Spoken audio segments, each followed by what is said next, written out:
हाँ बच्चों, आज कक्षा 9 में भूगोल विषय के अंतर्गत जो आप देख रहे हैं लेसन 2 भारत का भौतिक स्वरूप, इसको आप पढ़ेंगे। हमारा विषय सामाजिक विज्ञान ये देख रहे हैं आप, इसके अंतर्गत ये भूगोल जो विषय है इसका उप विषय है। ये इस उप विषय भूगोल में एक पाठ पहले करा चुके हैं हम। अब ये लेसन 2 है जिसका नाम है भारत का भौतिक स्वरूप, यानी फिजिकल जो भाग हैं इसके, उनके बारे में हम आपको वर्णन करेंगे। ये आपके सामने भारत का मानचित्र है और इस भारत के मानचित्र में इसके भौतिक भागों का वर्णन आपको बताया जा रहा है। हमारा देश एक प्राचीन देश है और ऋषि मुनियों की भूमि कहलाती है। भौगोलिक दृष्टि से भारत एक अनेक विभिन्नताओं का देश है, यानी इसमें वो सारी विभिन्नताएं पाई जाती हैं जो एक महाद्वीप में पाई जाती हैं। इसीलिए भारत तथा उसके कटे हुए जो भाग हैं, वर्तमान में वो भारत से अलग हो गए हैं, किंतु वह भारत के ही भाग थे पहले, यानी अखंड भारत जो था उसको उपमहाद्वीप कहा जाता है। इसीलिए क्योंकि इसमें अनेक प्रकार की विभिन्नताएं पाई जाती हैं, इसलिए इसको उपमहाद्वीप की संज्ञा दी गई है। एक विशाल देश होने के नाते इसमें सारी विभिन्नताएं समायोजित हैं। जैसा कि हम आपको इसके बारे में बता रहे हैं कि भारत के प्राकृतिक भाग, भारत के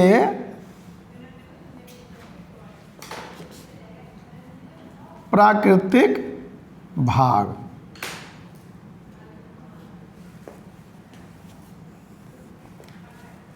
प्राकृतिक भागों की दृष्टि से भारत को 6 प्राकृतिक भागों में बांटा गया है। पहले इसके 4 भाग हुआ करते थे, किंतु अनेक विषमताओं के होने के नाते अब इसके कुछ भाग बढ़ा दिए गए हैं। अब इसको 6 भागों में बांटा गया है। नंबर 1,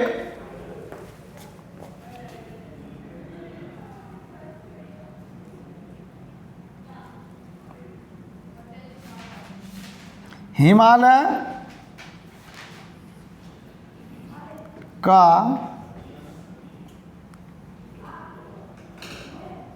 पर्वतीय भाग,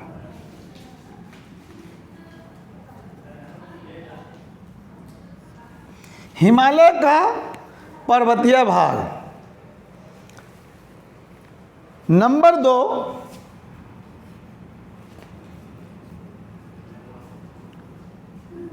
उत्तर का विशाल मैदान।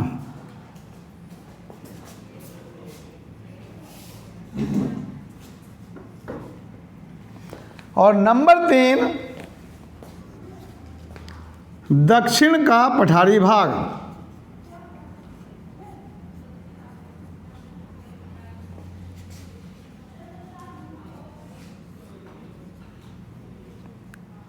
दक्षिण का पठारी भाग। और नंबर 4, भारतीय मरुस्थल।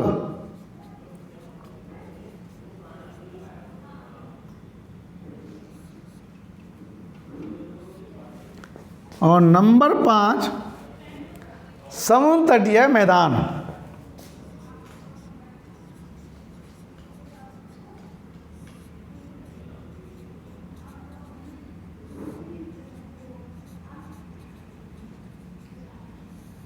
और नंबर 6 द्वीप समूह।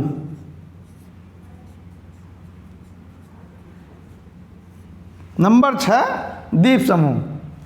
इस प्रकार भारत को वर्तमान समय में 6 प्राकृतिक भागों में बांटा गया है। ये 6 प्राकृतिक भाग जो आप देख रहे हैं, इनको किस प्रकार से भारत के भागों में बांटा गया है, ये मानचित्र के द्वारा मैं आपको समझा रहा हूँ। आप ध्यानपूर्वक इस मानचित्र पर अपनी नज़र रखिए। जैसे जैसे ये पहला नंबर है हिमालय का पर्वतीय भाग। इस हिमालय के पर्वतीय भाग में यहाँ सिंधु नदी से यानी जम्मू कश्मीर से लेकर और ये इस प्रकार से पट्टी है हिमाचल प्रदेश, उसके बाद नेपाल देश, और उसके बाद फिर ये आगे चलेंगे हम तो सिक्किम, इसके बाद अरुणाचल प्रदेश, तो ये नागालैंड, मिजोरम, यहाँ तक ये पट्टी है पूरी जो आप देख रहे हैं। गुलाबी गुलाबी रंग की जो पट्टी सी ऐसी नारंगी सी हल्की मटियाली, ये पूरी पट्टी ये जम्मू कश्मीर यानी इधर पश्चिम में सिंधु नदी से लेकर और पूरब में ब्रह्मपुत्र नदी की घाटी तक ये पूरा भाग लगभग 2400 किलोमीटर की लंबाई में और लगभग 350 किलोमीटर की चौड़ाई में फैला हुआ है। इस भाग में हिमालय की सबसे ऊंची चोटियां भी पाई जाती हैं। हिमालय प्रदेश जो हिमालय का प्राकृतिक प्रदेश है, इसको हिमालय के नाम पर इसलिए रखा गया है क्योंकि ये हिमालय पर्वत के नज़दीक है और हिमालय पर्वत का जो पूरा भाग है वो भी इसी में निहित है। हिमालय पर्वत की दृष्टि से ही इसके 3 उपभाग किए गए हैं। उन 3 उपभागों में पहला है महान हिमालय, यानी महान हिमालय यानी उच्च हिमालय। ये उच्च हिमालय का मतलब है हिमालय का वह भाग जो सबसे ऊंचा है। इस उच्च हिमालय में औसत ऊंचाई लगभग 6000 मीटर है, यानी 6000 मीटर की ऊंचाई पर इसका ऊंचा वाला भाग है जिसको महान हिमालय कहते हैं। किंतु ये औसत ऊंचाई बताएं आपको मैंने। अब यहाँ पर हिमालय पर्वत के महान हिमालय यानी उच्च हिमालय में नेपाल देश में बहुत सारी ऊंची ऊंची चोटियाँ हैं जिनकी ऊंचाई 6000 से कहीं अधिक है। इसलिए हिमालय पर्वत की सबसे ऊंची चोटी माउंट एवरेस्ट यहाँ पर ये नेपाल देश में स्थित है। माउंट एवरेस्ट यह भारत की नहीं, एशिया की नहीं, संसार के सभी देशों में सबसे ऊंची पर्वत चोटी मानी गई है और इसकी ऊंचाई 8848 मीटर है, जो संसार की सर्वश्रेष्ठ यानी सबसे ऊंची चोटी है। और इसी प्रकार इसके बराबर में अनेक चोटियां विद्यमान हैं जिनकी ऊंचाई भी 8000 मीटर से अधिक है, जैसे मैकाल पर्वत, जैसे धौलागिरी, अन्नपूर्णा, नंदा देवी, नंगा पर्वत, यानी इसकी बहुत सारी चोटियां हैं। अरुणाचल प्रदेश में इसकी एक चोटी है नामचा बरुआ, यहाँ पर ये देखो चोटी है ऊंची। अरुणाचल प्रदेश के और चीन के ऊपरी सीमे पर पूर्वोत्तर राज्य हैं अरुणाचल प्रदेश में। नामचा बरुआ ये सबसे ऊंची चोटी है, यहाँ पर भी काफ़ी ऊंची है। इसकी ऊंचाई भी 8000 से ऊपर है, यानी 8000 मीटर से अधिक वाली चोटियों के मैंने आपको नाम गिनाए। और इसी प्रकार ये जो महान हिमालय है ये पर्यटन की दृष्टि से भी बहुत महत्वपूर्ण है, क्योंकि इसके प्राकृतिक छटा को देखने के लिए गर्मियों के मौसम में लोग यहाँ की सैर करते हैं और घूमने जाते हैं, तथा गर्मियों का आनंद वहाँ ठंडे मौसम में बिताते हैं और अपना एक दूसरे पर बर्फ़ फेंककर लुत्फ़ उठाते हैं, यानी मनोरंजन करते हैं। तो गर्मी के मौसम में यहाँ पर या दक्षिणी भारत में या अन्य देशों में जहाँ गर्म मरुस्थल हैं, हमारे भारत में भी गुजरात और महाराष्ट्र से जो दक्षिण के प्रदेश हैं उनमें गर्मी रहती है, और वहाँ के लोग भी और मैदान वाले लोग भी इन गर्मियों का आनंद लेने के लिए पर्यटन स्थल पर, पहाड़ों पर, ठंडे स्थानों पर जाते हैं और वहाँ अपने कुछ गर्मियों के दिनों को ठंड के दिनों में बदलकर बिताते हैं। अब इस महान हिमालय के बाद में इसी उत्तर के हिमालय का जो पर्वतीय भाग है, इसके 3 भाग जो मैंने आपको बताए, मैं आपको यहाँ लिख करके बताता हूँ। महान हिमालय,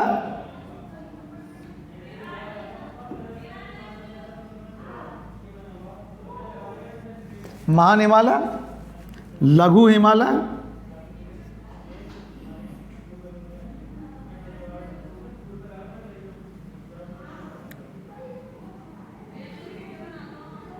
और तीसरा है शिवालिक।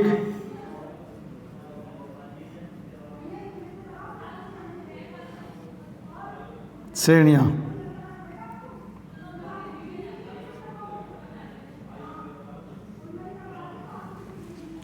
अब ये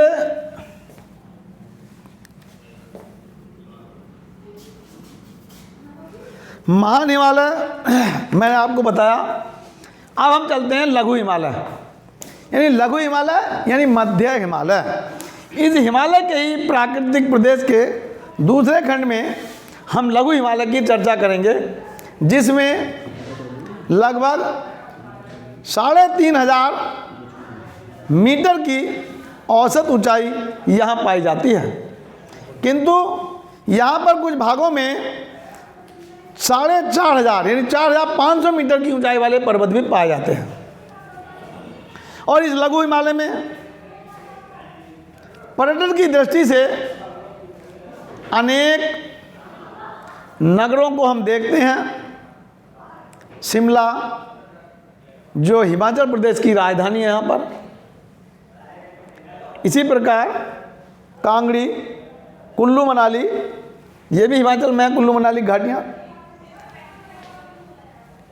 और मसूरी, चक्रोता, डाक पत्थर, ये भी इसके बराबर में नीचे को शिवालिक क्षेत्र में आती हैं, किंतु मैं इसको बता रहा हूँ कि यहाँ लोग घूमने जाते हैं।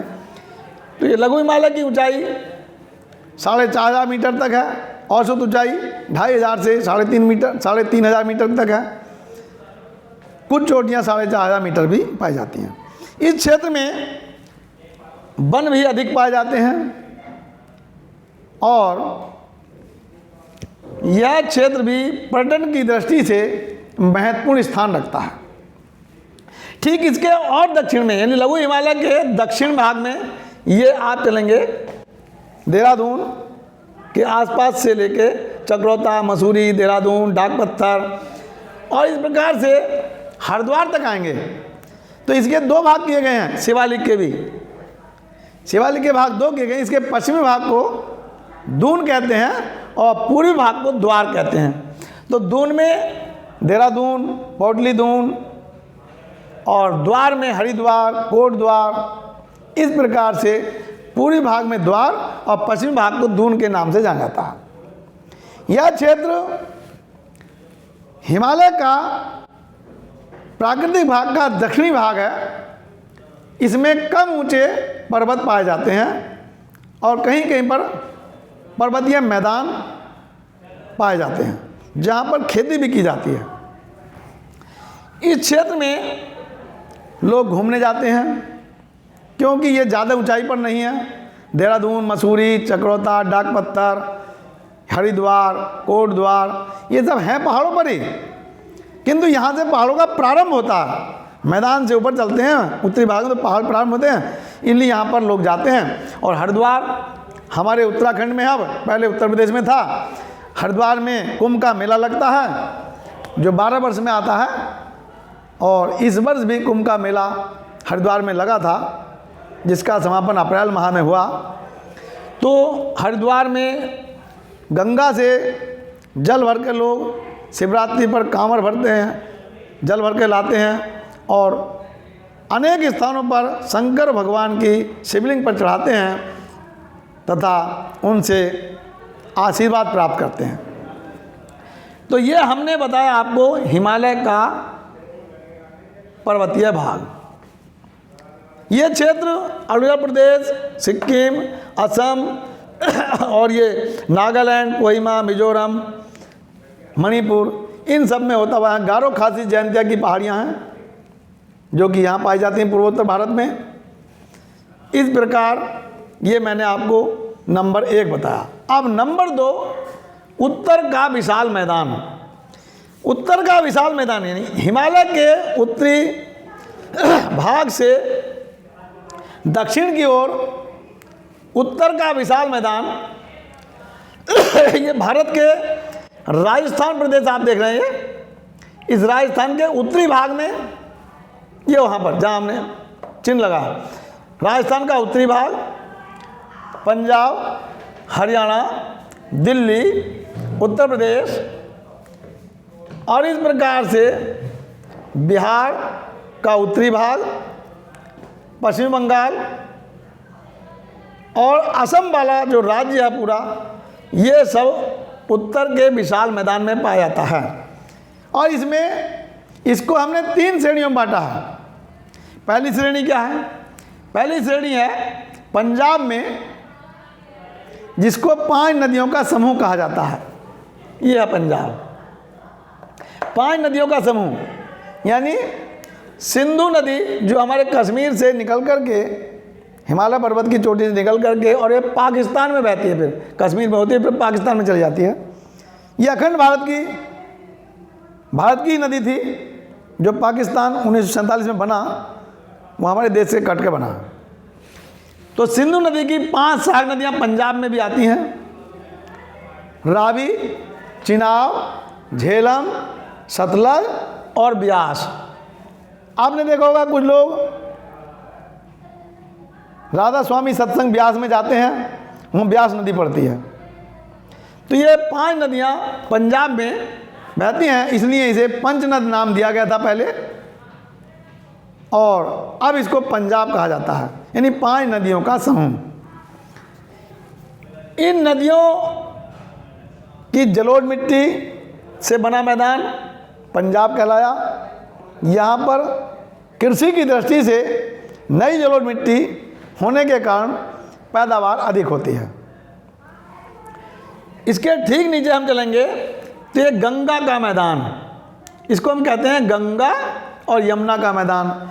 यमुना नदी गंगा की सहायक नदी है और यह गंगा नदी उत्तराखंड के गंगोत्री पहाड़ से निकल करके और ये बाद में उत्तर प्रदेश में बहती हुई, मैदानी भाग में बहती हुई बिहार, बंगाल और में बहती हुई फिर बांग्लादेश में होती हुई बंगाल की खाड़ी में गिर जाती है। तो इस उत्तरी विशाल मैदान में पहला पंजाब भाग जो सिंधु नदी की 5 सहायक नदी से बना, दूसरा गंगा और यमुना का विशाल मैदान जो मैंने आपको ये बताया।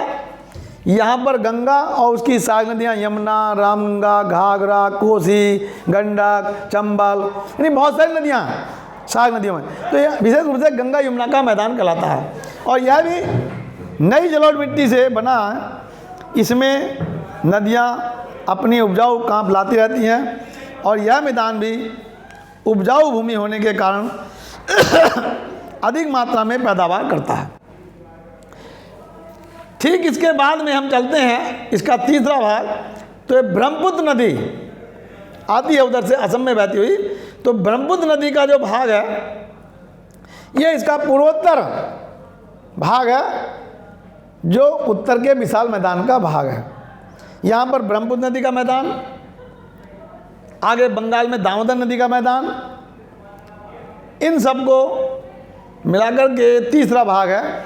तो इस प्रकार उत्तर के विशाल मैदान के भी हमने 3 भाग आपको बताए, जो भौगोलिक दृष्टि से भी उपजाऊ और अधिक अन्न उत्पादन करने वाला एक क्षेत्र है।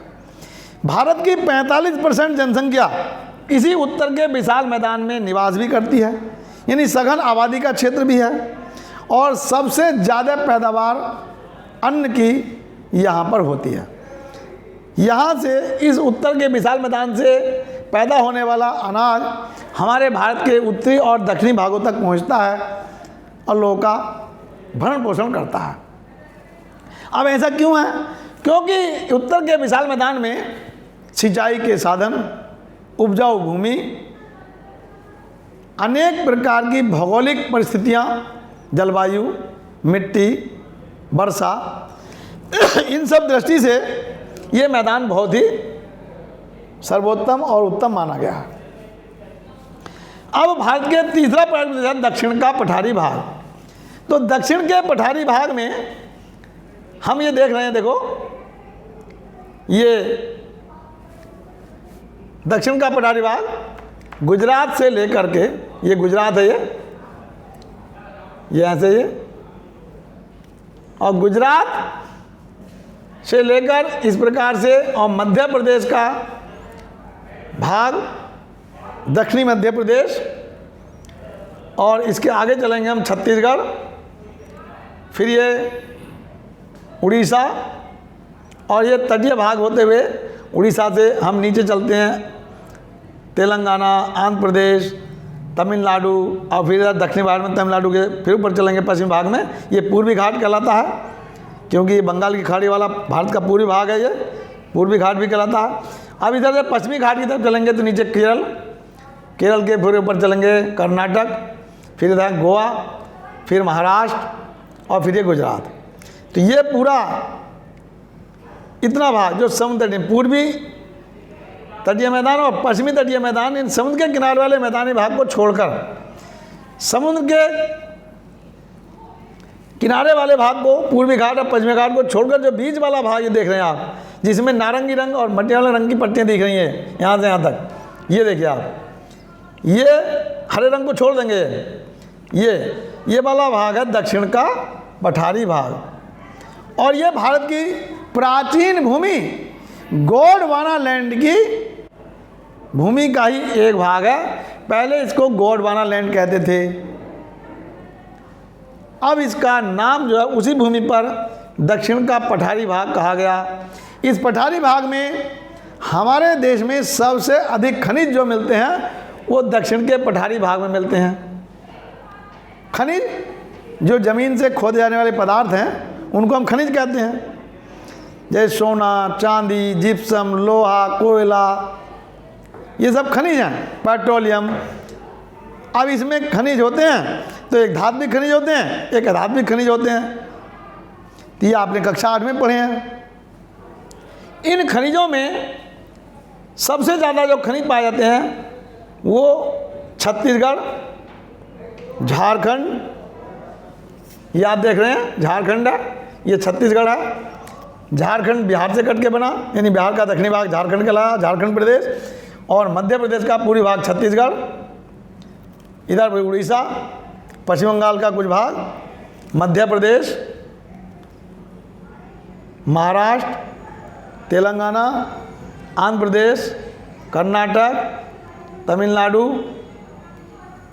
ये सब जो भाग है ये खनिजों की दृष्टि से बहुत ही उपयोगी है, क्योंकि उत्तरी भारत में अधिक खनिज नहीं पाए जाते।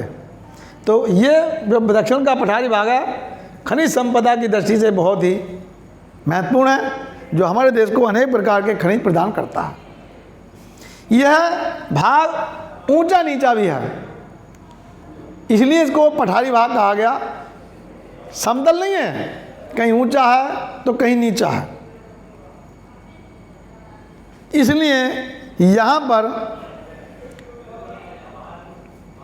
जल विद्युत केंद्र भी बनाए गए हैं। सड़कें ऊपर नीचे होकर जाती हैं,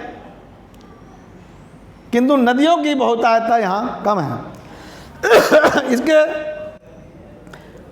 बंगाल की खाड़ी की तरफ हम देख रहे हैं महानदी, कृष्णा, गोदावरी, कावेरी, ये 4 प्रमुख नदियाँ, कावेरी, कृष्णा, गोदावरी और महानदी, ये पूर्वी घाट में बंगाल की खाड़ी में गिरती हैं। और इसी प्रकार से पश्चिमी भाग में महाराष्ट्र में नर्मदा, ताप्ती जो नदियां हैं, ये अरब सागर में गिरती हैं और ये पूर्व दिशा से पश्चिम की ओर बहती हैं। ज़्यादातर जितनी नदियां आपने देखी बच्चों, वो उत्तर पश्चिम से दक्षिण पूर्व की ओर बहती हैं, जितनी नदियां आपने देखी हैं। किंतु भारत में जो पश्चिमी भाग में नर्मदा, ताप्ती जो नदियां हैं, ये मध्य प्रदेश और महाराष्ट्र के अमरकंटक पर्वत से निकलती है नर्मदा नदी, और यह पश्चिम में बहती हुई अरब सागर में गिरती है। ठीक इसी प्रकार ताप्ती नदी इसके ठीक बराबर में नीचे पश्चिम में बहती हुई ये भी अरब सागर में जाती है। केवल 2 नदियां भारत में ऐसी हैं जो पूर्व से पश्चिम बहती हुई अरब सागर में गिरती हैं। अब चूँकि वहाँ ज़मीन का ढाल इस प्रकार का है, इसलिए वो पानी, आप देखा कि पानी अपना तल स्वयं ढूंढ लेता है। ऊंचे स्थान डालोगे तो नीचे में अपने आप बहेगा, वो कहीं गड्ढा होगा उससे सबसे पहले जाएगा तो गहरे स्थान में जाएगा। तो जिस प्रकार से ज़मीन का जहाँ ढाल होता है, पानी उस दिशा में ही बहने लगता है। इसीलिए ये नदियाँ पूरब से पश्चिम को ढाल है वहाँ, तो पश्चिम की दिशा में बहती हुई अरब सागर में गिर जाती हैं। अब इसके बाद में हम चलते हैं, चौथा नंबर है भारत के प्रमुख प्राकृतिक भागों में भारतीय मरुस्थल। पहले इस भाग को अलग नहीं किया गया था, किंतु अब इसको अलग कर दिया गया है। जैसे कि संसार के सबसे अनेक देशों में, अनेक महाद्वीपों में मरुस्थलीय भाग पाए जाते हैं। संसार में सबसे बड़ा मरुस्थल सहारा का मरुस्थल जो अफ्रीका महाद्वीप में पाया जाता है। तो इसी प्रकार से भारत में भी एक मरुस्थल है जो राजस्थान में पाया जाता है। ये राजस्थान है, देखिए आप, गुजरात के ऊपर ये राजस्थान वाला भाग है। क्षेत्रफल की दृष्टि से राजस्थान इस समय हमारे देश का सबसे बड़ा प्रदेश है। और ये राजस्थान में भी उत्तरी भाग को छोड़कर और पश्चिमी और दक्षिणी भाग जो है, यानी अरावली पर्वत जो दिल्ली से लेकर राजस्थान तक पहुंचता है, इस अरावली पर्वत से मिला हुआ और पश्चिम वाला भाग ये भारत का मरुस्थल कहलाता है, जिसको थार का मरुस्थल कहते हैं। और इसमें भारत के जबलपुर, जोधपुर, बीकानेर, भरतपुर, जैसलमेर ये ज़िले आते हैं, जहाँ पर हम देखते हैं कि रेत ही रेत पाया जाता है और बहुत दूर तक जाने पर भी लोगों को पानी नसीब नहीं होता। पानी की पीने के लिए, सुविधा के लिए वहाँ पर ऊँट को एकमात्र सहारा माना जाता है। ऊँट पर लाद कर पानी को रेगिस्तान में एक स्थान से दूसरे स्थान तक पहुंचा जाता है। अब आप जानते हैं कि ऊँट को रेगिस्तान का जहाज कहते हैं। ये प्रश्न विज्ञान में आता है, भूगोल में भी आता है। क्यों कहते हैं? क्योंकि ऊँट रेगिस्तान में तेजी से दौड़ सकता है। रेत में जब वो चलता है तो ऊँट के पैरों में गद्दी होती है और जैसे वो रखता है तो वो ऊपर को उछल जाती है एकदम से। जबकि हम और आप या घोड़ा या गाय जिनके पैर खुरी जैसे होते हैं, वो रेत में अंदर तक बैठते हैं और ऊपर निकालने में देरी लगती है। इसलिए हमें लगता है कि हम और आप रेत में दौड़ते हैं तो लगता है कि हम पीछे को खिसक रहे हैं। तो इस प्रकार से ऊँट में पैरों में गद्दी होने के कारण वो तेज़ गति से दौड़ता है, एक स्थान से दूसरे स्थान पहुँच जाता है, इसलिए उसको रेगिस्तान का जहाज कहा जाता है। तो ये इस थार के मरुस्थल में बहुत कम मात्रा में ज्वार और बाजरा की खेती की जाती है। अब तो सिंचाई के साधन हैं, तो कुछ अन्य फसलें भी यहाँ पैदा होती हैं। अब इसके बाद में हम 5वां नंबर चलते हैं, समुद्र तटीय मैदान। समुद्र तटीय मैदानों में अब ये देख रहे हैं हम अरब सागर, ये नीचे देख रहे हैं हिंद महासागर, ये इधर देख रहे हैं बंगाल की खाड़ी, ये नीला वाला भाग है जल है पूरा।